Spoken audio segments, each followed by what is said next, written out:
Okay, so we're going to talk about Grand Seiko watches again, and I'm going to roll in a clip showing you it's been 3 weeks since I picked up the Snowflake, Grand Seiko Snowflake, and I'm going to roll in a clip to show you it's about 5 seconds fast on 3 weeks, so that's 1.66 seconds a week. And you're going to also see my diver watch is still spot on, and this has been more than 3 months now. This is ridiculous. This thing is like spot on the second.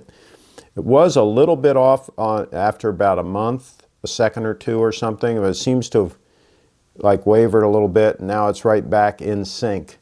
So the spring drive, obviously there's a little variance between units, but they are very, very accurate. So I'm going to address a number of comments that keep coming up, and some of the comments are related to Rolex, because I've made it no secret that I've had Rolex watches for 40 years and I'm a big Rolex fan. But now my two main go-to everyday wear, all the time wear watches are these two Grand Seiko watches, the Diver and the Snowflake. And I've got videos where I go into detail about that, so I'm not going to go into total detail about why those are the two that I picked, but I'll talk about it a little bit in this video. But I do want to address a few comments that just keep coming up. First of all, there are the people that think that Rolex is all that and Grand Seiko is just a Seiko, and you know, am I crazy? Why would I ever go from a Rolex to a Grand Seiko? And I just need to make very, very clear that I still am a big fan of Rolex watches.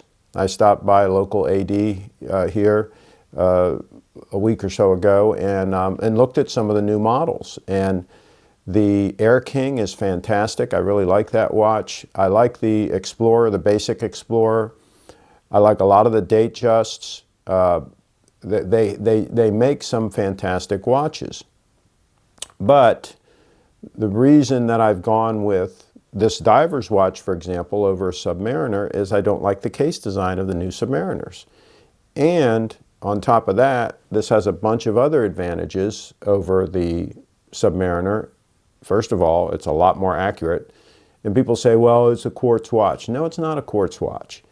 It is primarily a mechanical movement, the spring drive, and it's just regulated by a quartz. It's kind of hard to describe how the whole thing works, but basically the spring spins a glide wheel which generates some electricity, which activates the quartz crystal, which gives you the signal. Then it regulates the speed of that glide wheel with an electromagnetic brake that doesn't even touch it, so there's no friction there, right? And it regulates that so that the time is spot on or close to it. And so it's really a revolutionary movement. It's got the best features of a mechanical movement in that it doesn't have a battery, doesn't have a capacitor, doesn't have any of those things you have to fool with. So that's a big advantage of a mechanical watch, in my opinion, is you don't have anything like a battery or something you have to change, you know, the capacitor that's going to go bad in quartz watches. So you don't have those things in this watch, but you have the accuracy of that. So it's a very robust movement. It doesn't really have any failure points. Most experts say that the thing will run for 40, 50, 60 years without even being opened up, just because there's no escapement. There's not that wear and tear of an escapement. So there's a lot of advantages of this style of movement over even the best mechanical movements, which in my opinion, Rolex makes some of the best mechanical movements. Now, is this to say that you shouldn't buy a Rolex? No. If you like a Rolex and they're fantastic watches, I own them, I like the watches, buy it, absolutely. Now, I wouldn't buy the Submariner because I don't like that case. I would buy something like the Milgauss, something with a more traditional looking oyster case, but that's all personal preference. And the other thing that people in the comments, they talk about prestige, and they talk about, oh, people, when you're wearing a Seiko, nobody cares because it's just a Seiko. Well, I can tell you, 40 years of wearing Rolexes, most people don't care if you're wearing a Rolex. Now, when I wear the Day-Date, 18 karat gold Day-Date, yes, that gets some eyeballs because it's 18 karat gold, and you can pretty much tell. I mean, if you have a plated watch, gold plated watch, it doesn't look the same as an 18 karat gold Day-Date, trust me. Especially if you're out in the sun or something, the gold is, I mean, it jumps right out at you. So that will get some eyeballs. But a steel Rolex, no, most people don't care. Don't know, don't care. The ones that do know, the few that do know that you're wearing a Rolex, they're okay, cool, it's a Rolex. But I mean, it's not going to rock their world. It's not going to, you know, get you laid in a bar. I mean, it might, depending on the priorities of the young lady, but that's a whole nother subject. But I just don't think it's a good idea to buy a watch for prestige. I think you should buy a watch because you enjoy it and you like it. I buy these watches because I respect quality. I respect the time and effort that goes into building this watch, and I respect what it will do for me. When I'm in an event or something and I glance at my watch, I want to know pretty accurately what time it is, because some things I do are time sensitive. So accuracy is important to me. That's why I started buying Rolexes years ago, because they were pretty accurate. This just takes that to a whole new level. Then the other thing, and it might be because I'm getting older, but comfort on wrist to me is very important. And that's one thing I liked about the Apple Watch. I wore the Apple Watch for 2 years. It was very comfortable on wrist, and this link bracelet is very flexible and very comfortable, and so that was a factor for me. The Snowflake is insanely comfortable on wrist. I mean, and what's neat about this is you can wear it kind of loose, because in the summertime like now, my wrist varies between 7¼ inch and 7½ inch. It varies that much. If I go out in the humidity and I'm walking or exercising or whatever, or working outside or something, my wrist will go literally from 7¼ to 7½ inches, a 1/4 inch difference. So I can have this watch kind of on the loose side when I'm in the air conditioning, and it's still comfortable. Here, I'll demo it. Let's see here.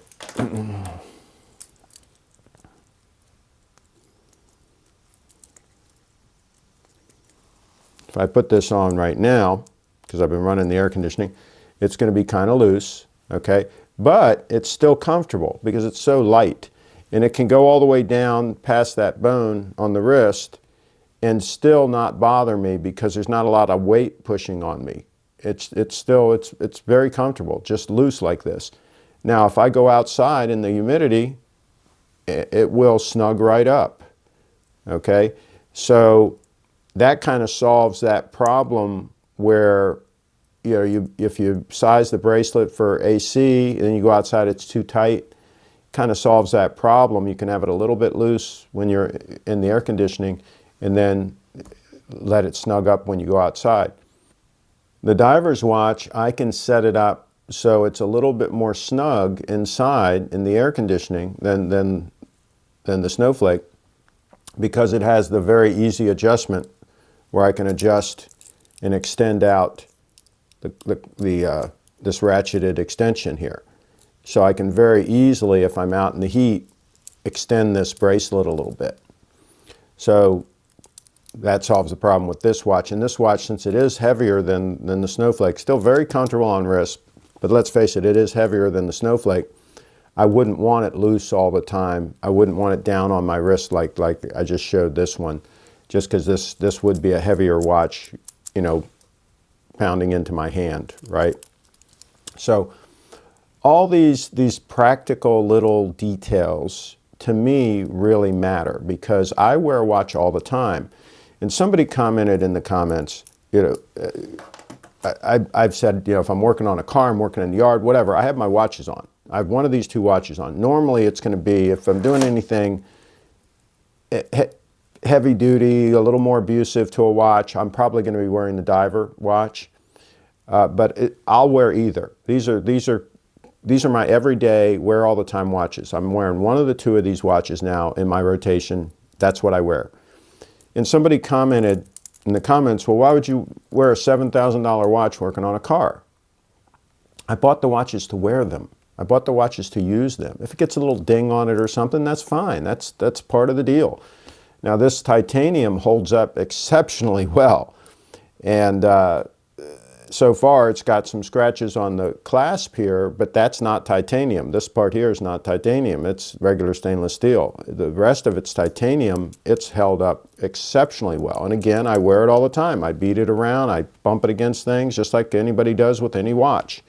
And I'm very active, so I'm kind of hard on watches. I don't abuse them, but like I say, I wear them all the time. And so, now, if you're a collector and you're worried about resale and all of this stuff, then that's not me. I'm not a collector. I don't care about resale value on these watches. I buy them to use them. If when I go to sell it, I get a little more money out of it, fine, that's great. But first of all, I rarely sell watches. I buy them, I use them. Now, if I made a mistake, if I bought a watch and I really don't like it, yes, I will sell it. And sometimes I'll take a hit on it for that. You know, it is the way it is. But generally speaking, I buy them to use them. And I don't recommend that people put their life savings in a watch. I've talked before, they're not good investments. Even Rolexes are not good investments.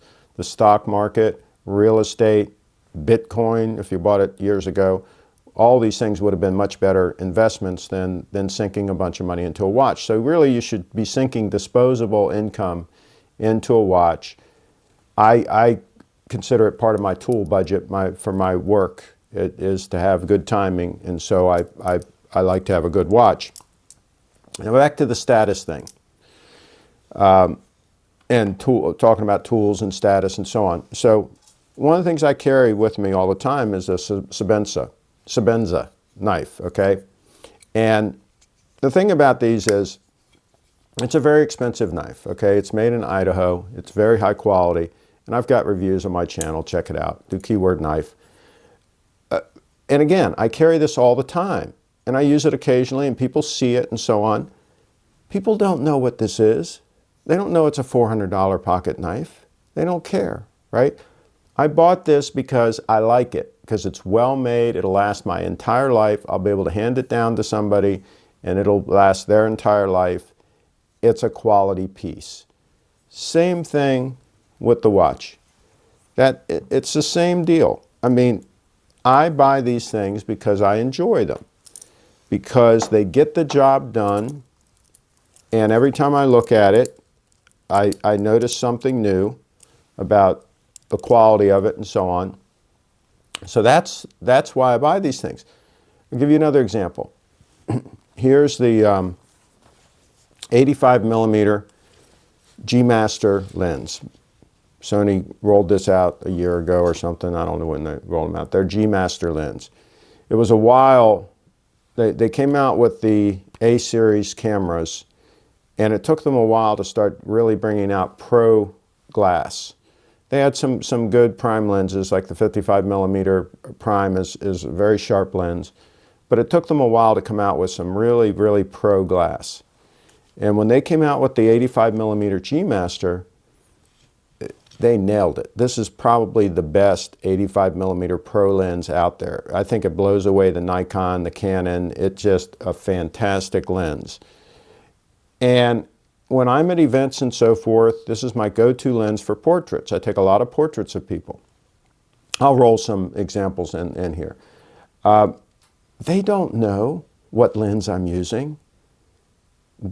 They have no clue, most people, that this is an expensive, purpose-built portrait lens, unless I tell them, right? And that kind of defeats the purpose, right? If you're like wearing a nice watch and you've got to tell them about it, then, you know, there's no prestige in that. That's just bragging, right? So my point is, just because you have nice gear, just because you have a nice watch, it doesn't mean that people are going to notice or going to care. Now, if you create something really great using that tool, like with this lens, if I create a nice portrait of them and they share it on Facebook or whatever, then they care. But they care about the end result. They don't necessarily know or care that I've got one of the best 85mm lenses in the business. So, and I bought this lens for me, for my work, and because I knew it would get good results.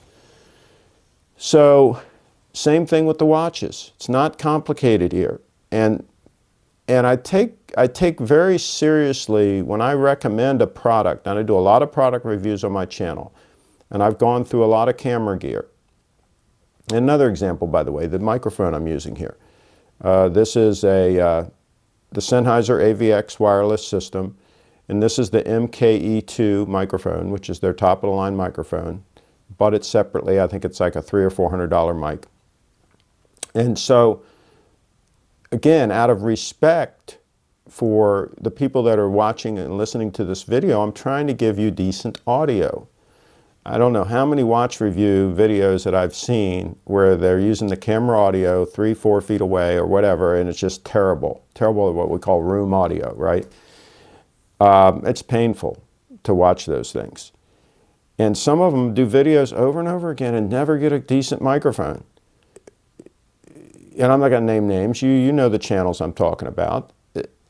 I think out of respect for your time, that you're taking your time to watch this video, I should do my best to give you decent audio to listen to. I should really, I'll put it this way. I take it seriously when I recommend a $7,000 retail watch. And you go out and you spend your hard-earned money. I've gotten feedback. By the way, if you did buy these watches based on my recommendation, do give feedback. Let me know what you think. I want to hear what you think. I want to hear if you agree with me. I want to hear what the experience was like when you purchased it.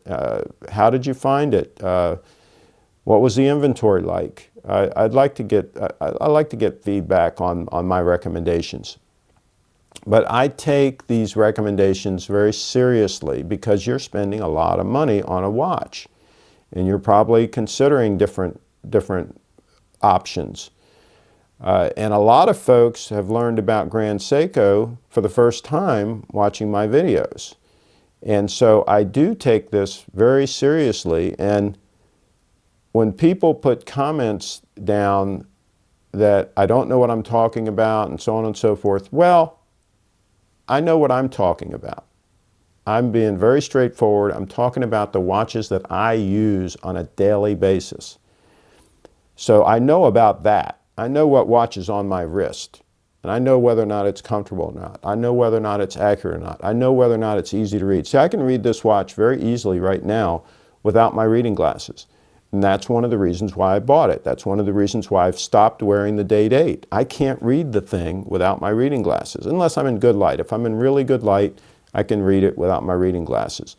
But that silver dial, there's not a lot of contrast. If I show you a close-up video or something, yes, it looks like it's easy to read, but in real life, it's not that easy to read, at least for me. Again, my 60-year-old eyes. And I'm in denial. I don't want to wear glasses all the time. I use these reading glasses, for reading. So I do know what I'm talking about because I'm talking about my own experience, and I'm talking about when I give information about how often you should have to service this watch, things like that. I do extensive research on it before I chime in on things like that. I really check out how the movement is set up, what wear points there are, and I make my best judgment based on all the information that I have available to me. And you can argue the fact, and you can say, well, I've heard this, that, and the other thing. Fine, do it. Put it in the comments. And if you have information that contradicts what I'm talking about, share it. I'll look at it. I've got a very open mind here. And I'm telling you what, if one of these watches fails me and gives trouble, you'll be the first to know. I do not want these watches to get trouble. If I spend a lot of money for a watch, like if I buy a Rolex, I expect that thing to run for many, many years without any issues. My Day-Date has run for 19 years with no issues. It still runs a, second or two fast a day, which is kind of what it's done since it was new. And so never been serviced, by the way. And that's a controversy. I talked about servicing. Servicing, I think you should do when you need to. Not just for fun, not just to give people money every 3, 4, 5 years or whatever the routine is they try to sell you on. I don't want to open this case of this watch unless I have to. And that's another thing I like about the spring drive is I don't have to even unscrew the crown to calibrate the time unless the month has less than 31 days because it's so accurate. Literally, this has gone for months and it's still spot on. That's an advantage, not having to unscrew that crown. That's wear and tear if you have to unscrew that crown and calibrate the time. And if the watch is slow, it's even harder to calibrate the time. If it's fast, you can just stop the second hand for a few seconds and get it in sync. So long story short, I really do take recommending a watch to you guys as serious business. And I will continue to be as straightforward as I possibly can be about these timepieces and my experiences with them. And I'm actually going to I'm planning on going to Little Treasure Jewelers this week and taking a look at some of their inventory there and taking a look at they're putting in a whole new display, grand opening in a month or so. I'll keep you posted on that. But I'm going to go see Steve and I may have a surprise for you on Friday after my visit there. So anyway, just let me know in the comments what you would like to see, what you would like to hear, what questions you have. But just know that I have no reason to not just call it the way it is. I'm totally independent, and I go for the equipment that will work for me. I'll put it that way. And right now, these Grand Seiko watches are absolutely working for me. So, like, comment, share, all those good things, and I will give you an update the end of this week. Thanks for watching.